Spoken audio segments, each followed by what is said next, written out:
was going to talk to you about to the young people. When I say young, I don't mean age. I mean in terms of your, where you see yourself in life.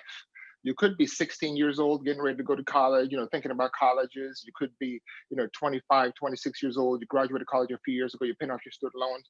You got, you're figuring out how to make that first or second job work. You're not feeling fulfilled. You're looking for the next opportunity. You might be 40 or 45 or 50 years old, and you're thinking about what the next stage is in your career. You have one or two kids, you're married, maybe the marriage worked out, maybe it didn't, you're dating, you're trying to figure life out.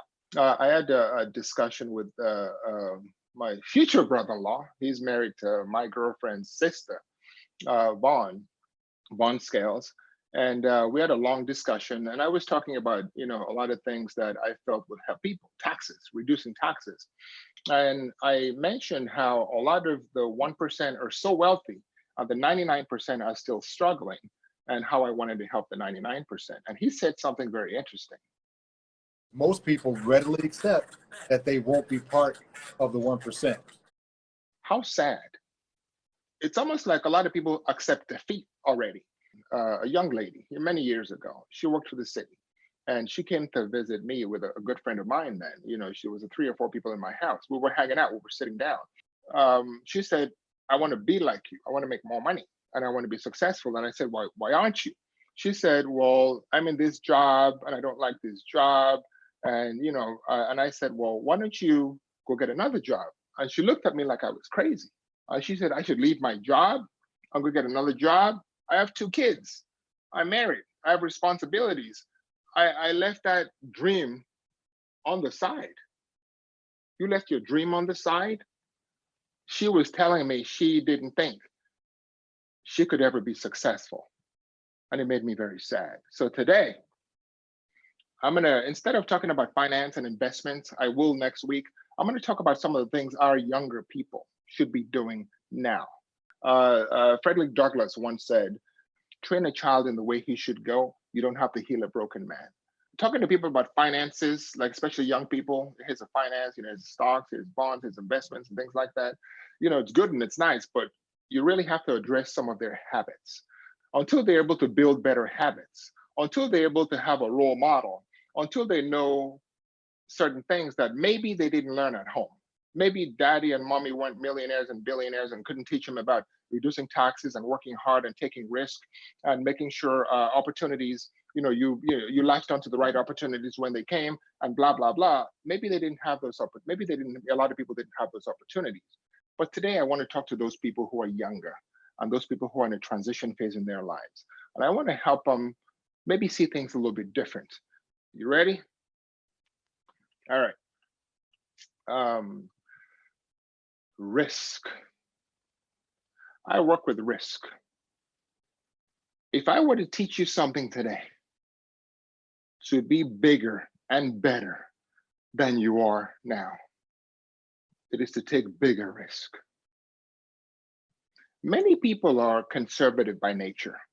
We're scared to fly. Sometimes we're scared to leave our job and be unemployed for a while to get a second job. We're scared to for young people, talk to that girl, because she's so cute, you don't know she's going to talk to you. We're scared to do things that we know could be better, could be good for us, but we're scared to do them. And the inability to take large amounts of risk, significant risk, holds a lot of people back, especially young people. I'll give you an example. When I came to the US, I was 21 years old. I came with $250. Many of you who know my story know this. I came with $250. I left my family. I left my friends. I left the everything, my baggage, my clothes, my everything.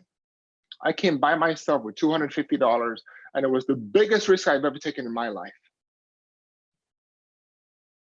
And look how it turned out.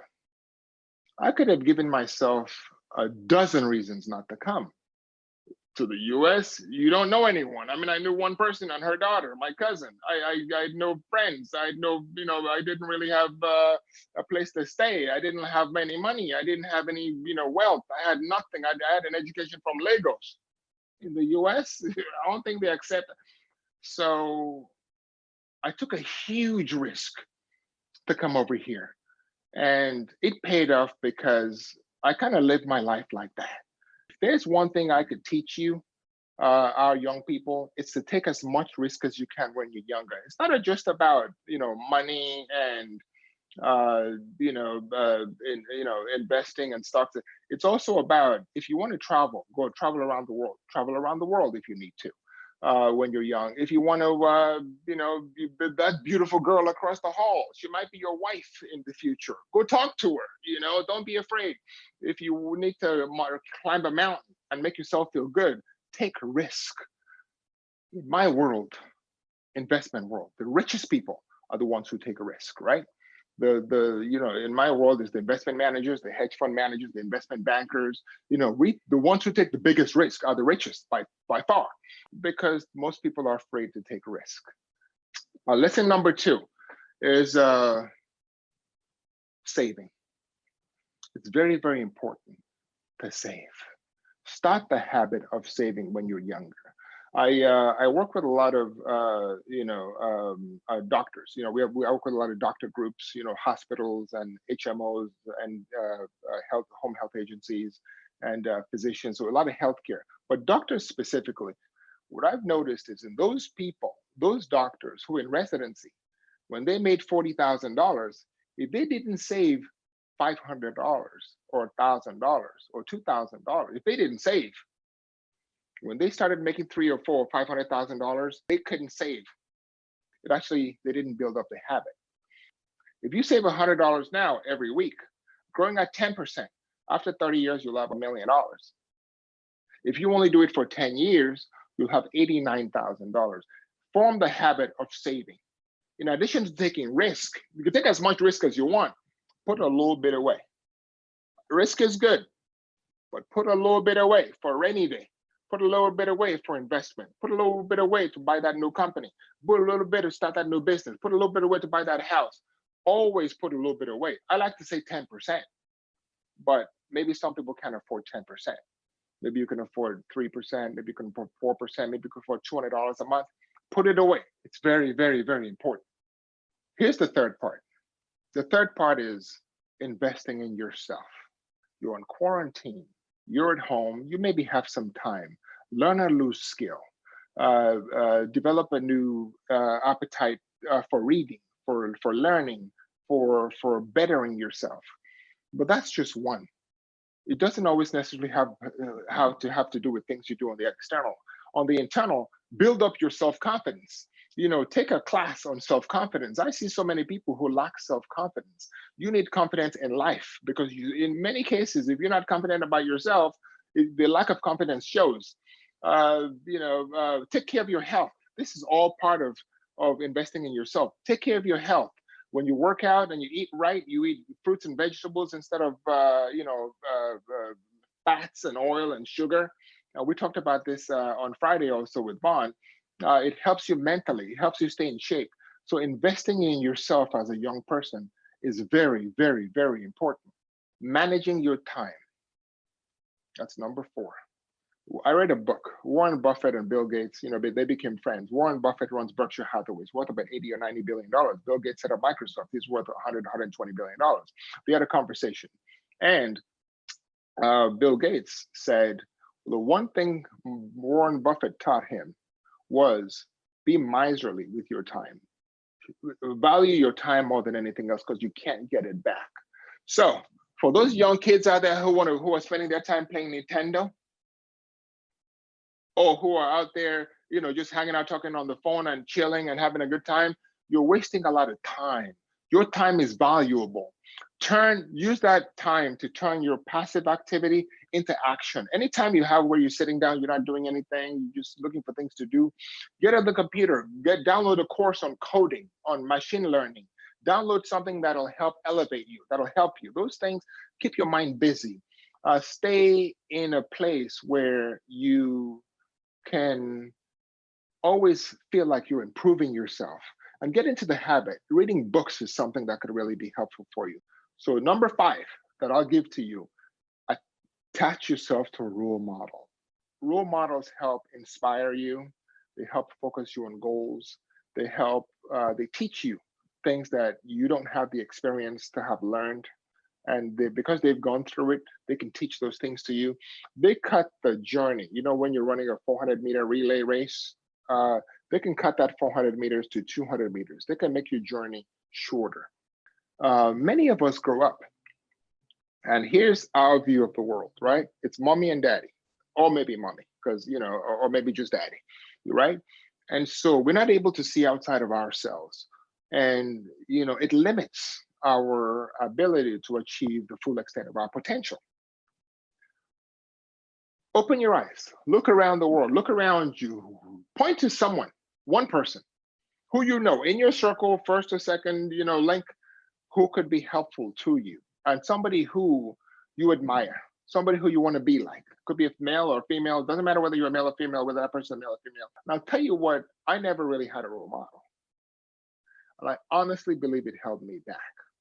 It held me back because I was always going about things the hard way. I just arrived in the US. I was working 3 jobs. I got this job at Subway.